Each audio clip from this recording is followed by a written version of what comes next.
Addicts, Idiots and Losers. Volume 1, written, designed and animated by Samuel Zagula. Tomatoes on the way to Seattle. We are sitting on a bench near a church. I imagine that it is filled with television screens and electric candles plugged into the wall. There is a large clock at the top of the spire of the church, whose hands are powered by batteries, and the hands show us that it is 1 p.m., and the artificial bell sounds in its hollow way to tell us that it is 1 p.m. Gup and Mike are talking about tomatoes, and I am sitting here and listening to them talk, for I have nothing better to do with my day than spend it with these people who I don't care about. Gup has a face like a character actor who always plays a villain with a complex and tragic backstory. He has deep lines cut into his face, carved there by a scalpel for pumpkins. Mike has a round head like a soccer ball. His head is hollow and made of rubber, and you imagine passing his head back to the children who kicked it across the street by accident so that they can continue their game on the cement playground with their shoes acting as the goal posts. Gup and Mike are talking about the tomatoes they saw while driving up from California to Seattle. They are making great and useless plans surrounding these tomatoes. I never saw tomatoes like that before. Endless fields of tomatoes encircled by a low fence, nobody in sight. Everything automated. Self-driving machines tending to the tomatoes, picking them, automatic sprinklers watering them. It would be an easy thing to take those tomatoes. Nobody would notice, says Gup. God, I could use one of those tomatoes right now. Some were even bursting open at their seams. They were so full of themselves, Mike says, turning towards me. You idiot. We're not going to eat those tomatoes. We're going to sell them. We'll drive to the farm at night and fill our trunk with them. We'll bring them to the farmer's market in the morning, says Gup. That's a good idea, says Mike. Of course it is. We'll become rich off of tomatoes. We'll never have to work another day in our lives. Gup and Mike do not understand. One cannot become rich off stolen tomatoes. I sit here as they argue over the logistics of the plan which will never be executed. Half listening to their banter, I think of a woman whom I once loved. I wonder where she is living now. I imagine a house with large glass doors that encompass a modern kitchen with frying pans hanging from hooks attached to the ceiling. The frying pans are always clean. I imagine a bedroom with a circular window bisected by wooden struts, and beyond it a single oak tree, gnarled and leafless, its arms reaching up towards the sky. The tree is her only friend, and its roots are full of all the secrets she never told me. It is a grey day outside and nobody else is about, except for a woman searching for food in trash cans and rambling about the end of the world. Let's go to a bar, says Gup. I could really use a drink, says Mike. Sure, I say. And in that way, the tomatoes are temporarily abandoned. We walk the few blocks away from the park to the bar. It is a sad black building with a neon sign, only 3 letters illuminated. The letters read, Jack. Inside, the place is mostly empty. It is 1:30, too early for all but the losers of the world to begin drinking. I'll have a beer, I say to the bartender.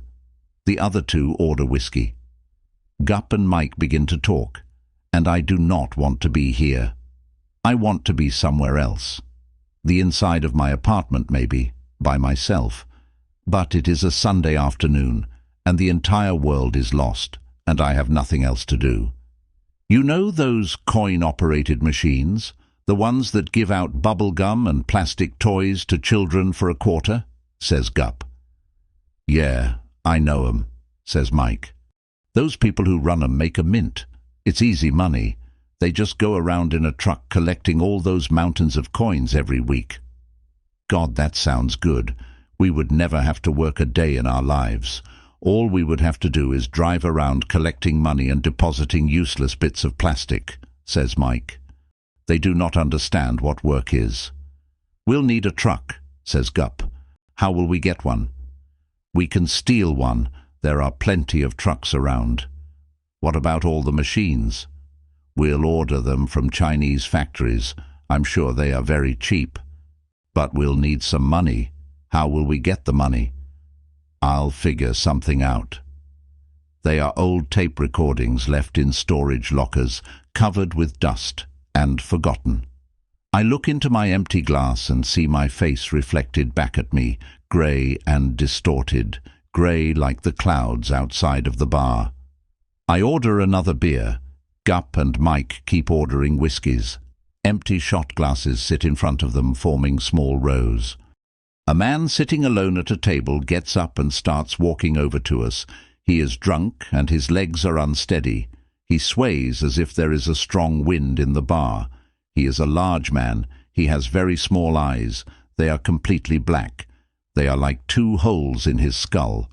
Gup has been staring at him, and now he is coming over to start something. There is an ocean between us and this man, and he is crossing this ocean. He is crossing this ocean in a boat which he built from fallen trees, felled by his own hand when he was a lumberjack in his previous life. He has crossed this ocean, and now he stands before us, ready to start that which he has come to start. "What the fuck are you looking at?" asks the man. He is talking to Gup. He is made of anger. His anger has consumed him and is now all he is. His anger comes out in a furious torrent over small things, like a man looking at him from across the bar and smiling. Gup has been waiting for this moment. Every aspect of his existence has led him to this. This moment is his fate, and he can see all that is about to happen with perfect clarity. "I'm looking at your goddamn ugly fucking face," says Gup. This is the line he is destined to say. He has spent many nights in front of the mirror practicing this line and imagining the events that will come after it. "Oh yeah?" says the man. "Yeah." The man winds up to punch Gup. The man winds up very far away. The punch is like a long-distance flight from Tokyo to San Francisco. Gup can see the punch coming, but he doesn't move out of the way. The plane is in China. Now it is in Egypt. Now it is over the Atlantic Ocean. Now it has landed at San Francisco International Airport. And Gup is lying on the ground, blood pouring from his broken nose. Very quickly, Gup has taken a pistol out of his pocket.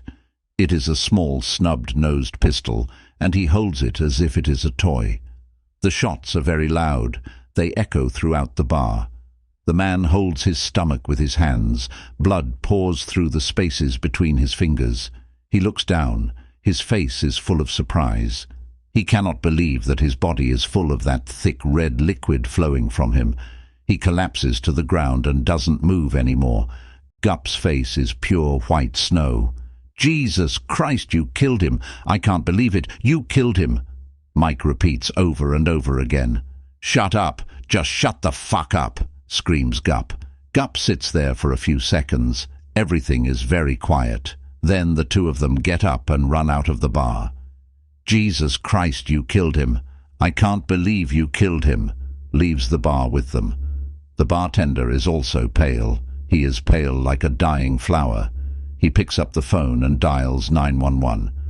In silence, we wait for the cops to arrive.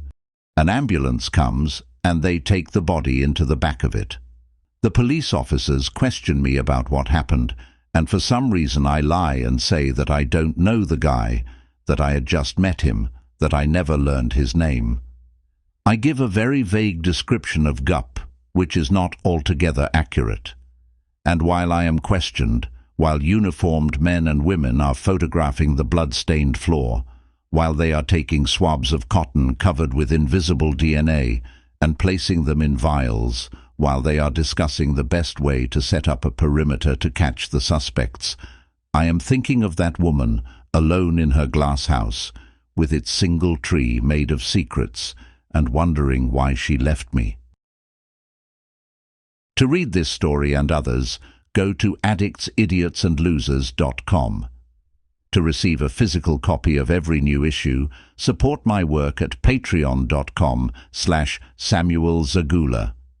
Follow me on social media at instagram.com/Samuel Zagula and tiktok.com/Samuel Zagula. Thank you. You are loved.